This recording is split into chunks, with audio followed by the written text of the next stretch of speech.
In the world of billionaires, names like Musk, Bezos, and Gates dominate headlines. But tucked away in the fields of Iowa, there's another billionaire, quieter, less known, but arguably just as impactful in his domain. His name is Harry Stine. Harry Stine is the richest man in Iowa with a personal net worth that has crossed $10 billion. But he didn't build a tech startup. He didn't inherit a corporate empire. He started with seeds and a small family farm. Today, 75% of processed foods in the U.S. contain ingredients from crops tied to Stine's patents, yet most consumers have no idea. While many were chasing big cities and big markets, Harry stayed in Adel, Iowa, surrounded by soybean fields and rows of corn. Yet it's here, from one of the most unassuming corners of rural America, that Stine built a seed genetics empire so powerful that giants like Monsanto, Syngenta, and DuPont pay to license his patented crop traits. In fact, a large percentage of all genetically modified soybeans and corn planted in the United States today carry genetic material developed by Stine Seed Company. His approach wasn't flashy. Stine is famously private, avoids media attention, and still lives within miles of where he was born. But behind that modest persona is a sharp, data-obsessed mind, someone who's run tens of thousands of breeding trials, sometimes more efficiently than multi-billion-dollar competitors. And what makes his story truly fascinating? Harry Stine didn't just become a billionaire by growing crops. He became a billionaire by understanding them better than anyone else. While others were planting, he was analyzing. While others sold seeds, he licensed intellectual property, a move that changed the economics of modern agriculture. This is the story of a man who redefined farming not with machinery, but with genetics and patience.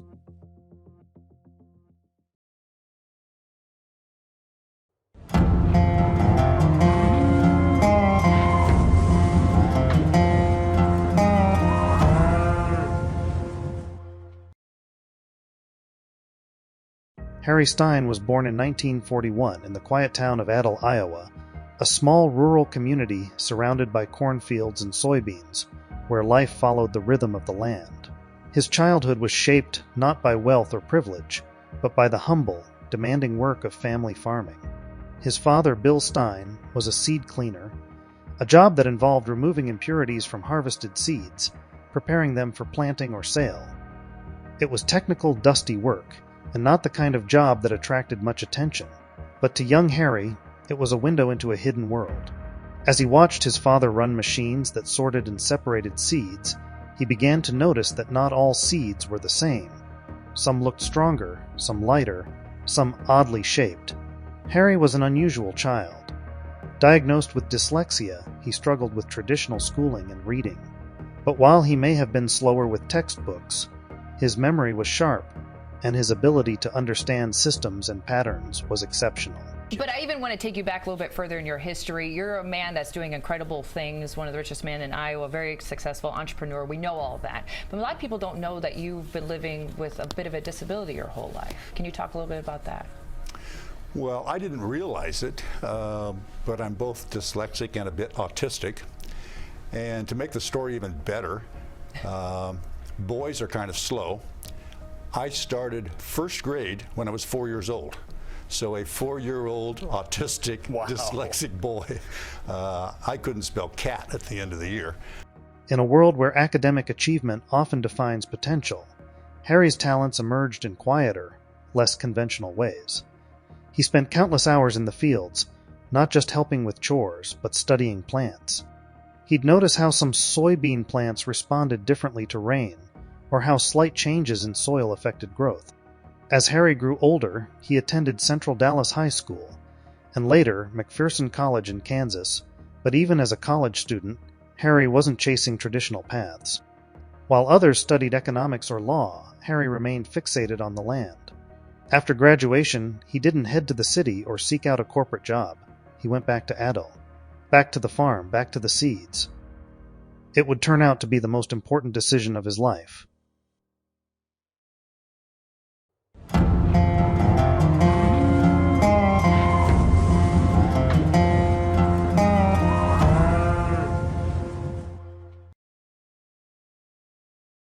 The seeds of innovation were sown in the 1950s, when Bill Stine began experimenting with a portable seed cleaner, a small machine that became the heartbeat of their farm. His yields spoke for themselves. Dallas County soybean yield champion in 1955 and 1957. These early wins laid the foundation for what would become a legacy of data-backed farming. When Harry officially joined the operation in the mid-1960s, he brought with him not just curiosity, but discipline. While helping sort soybeans, he found outliers, plants that behaved differently, looked different, yielded more. Most ignored them. Harry isolated them, logged them, and began something unheard of for farm operation: self-run field trials and hand-weighed data collection. This hands-on experimentation wasn't just unusual, it was unheard of outside of university labs. Harry began running his own yield trials, weighing soybeans by hand, building spreadsheets long before Excel existed. In 1973, Harry and Eby launched Midwest Oilseeds, a company that would grow to dominate the hidden world of seed genetics licensing. While most seed companies focused on selling products, Harry pivoted to selling intellectual property, licensing his superior soybean lines to competitors, who often marketed them under their own names. By 1979, he'd had enough of being the man behind the curtain. Stine launched his own retail brand, Stine Soybean Seeds. His first salesperson, Paul Bissinger, hit the road with a message that would define the brand: home of the new varieties.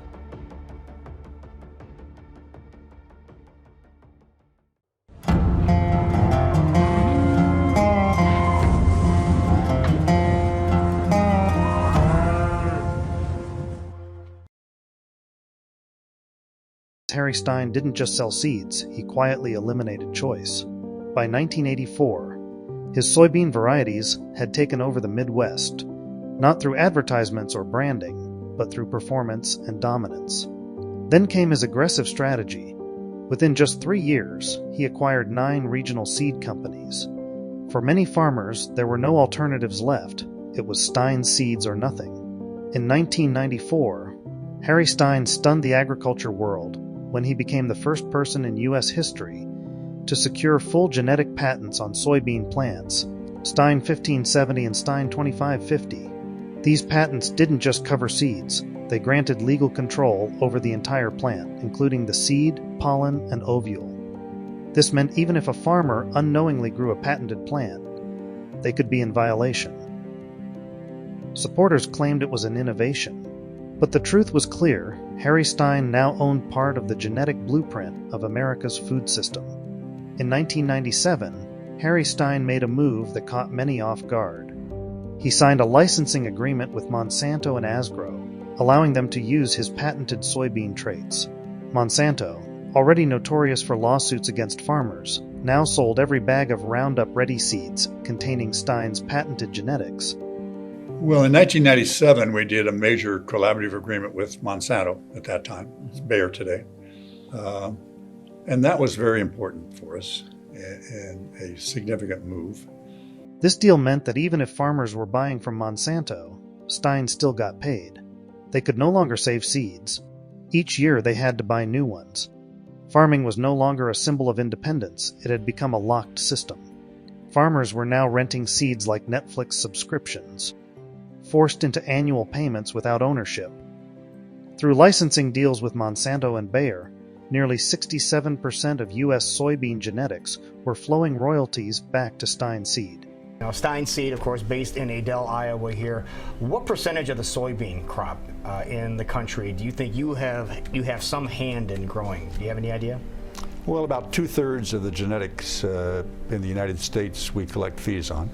Farmers, once free to save and replant their crops, now found themselves legally bound to rebuy seeds every season. As Stine's control expanded, so did the pressure.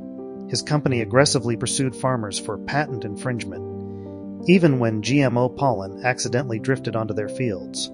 Then came the chemical lock, genetically modified crops that only responded to Stine's own herbicides, creating a closed-loop system that looked less like farming and more like a subscription business model. Just like bottled water companies convinced the public that tap water was unsafe, Stine Seed reshaped the narrative around farming. Tradition became risky, and their proprietary system became the only safe option. Today, 75% of processed foods in the U.S. contain ingredients from crops tied to Stine's patents, yet most consumers have no idea. From seed to soil to supermarket, one man's genetic empire quietly dictates what America eats. And the most surprising part, it's all legal. Courtrooms have repeatedly upheld that one man can own the DNA of a seed. And when a company controls genetic licenses, it doesn't just control crops, it controls the entire food chain. For farmers, this is no longer an open field, it's a contractual battlefield. Farmers may own their land, but what grows on it often belongs to someone else. And consumers, they live under the illusion of choice. Every time a processed food item is opened in America, there's an invisible signature inside, and it belongs to Harry Stine. So the next time you sit down to eat, whether it's a burger, a bowl of cereal, or even a protein bar, ask yourself one question. Who really controls the food on your plate? It's not the farmer who grew it, and certainly not you, the consumer. The truth. Your dinner was designed in an Iowa lab, patented in a courtroom, and tracked from seed to shelf, all by a man you've never heard of. A man who proved you don't need to own land to control what grows on it. You just need to own the code inside the seed. Harry Stine didn't just change farming. He rewrote the rules of power itself, quietly, ruthlessly, and without ever leaving his fields.